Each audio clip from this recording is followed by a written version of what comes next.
Emotional power, artistic vision, and exceptional execution. Ilan lamang ito sa mga katangian ng mga pelikulang kalahok sa 51st edition ng Metro Manila Film Festival. Mula simula hanggang dulo, ang pelikulang ito ay nag-iwan ng marka sa ating isipan. It's our honor to present this year's second best picture. Your hands, bro.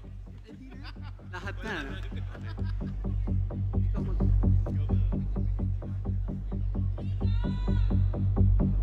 Okay.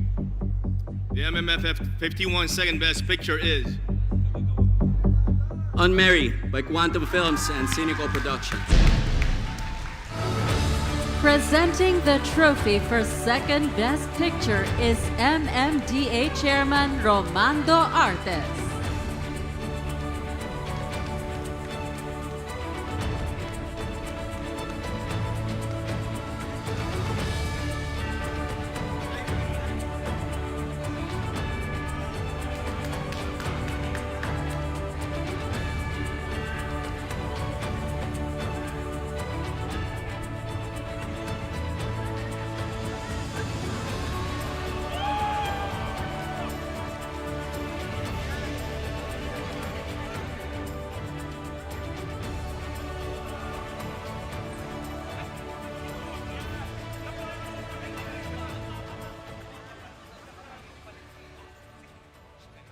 Sorry kasi ang pinaghandaan ko lang speech yung Best Director.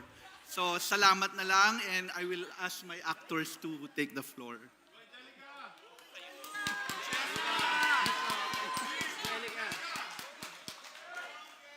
Congratulations sa lahat ng mga nanalo at maraming salamat MMFF para sa second best picture na Anne-Mary. Ayun, thank you sa lahat ng nanood ng Anne-Mary. Ayun, sana lagi yung tandaan na may mga bagay sa buhay na kailangan natin ipaglaban at may mga bagay din na kailangan natin bitawan na. Maraming salamat.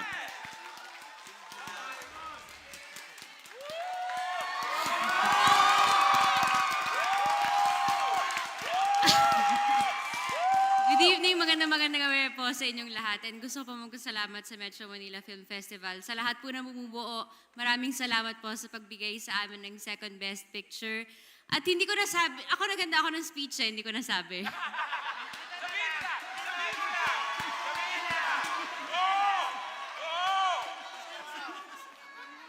Actually, gusto ko lang pasalamatan ang asawa ko dahil hinahayaan niya akong patuloy na gawin ang first love ko, which is creating and making films and movies. Gusto ko lang pong sabihin sa inyo kung gaano ko po kamahal ang industriyang ito. Kaya po sana magtulungan po tayo at panatilihin po nating buhay ang pelikulang Pilipino.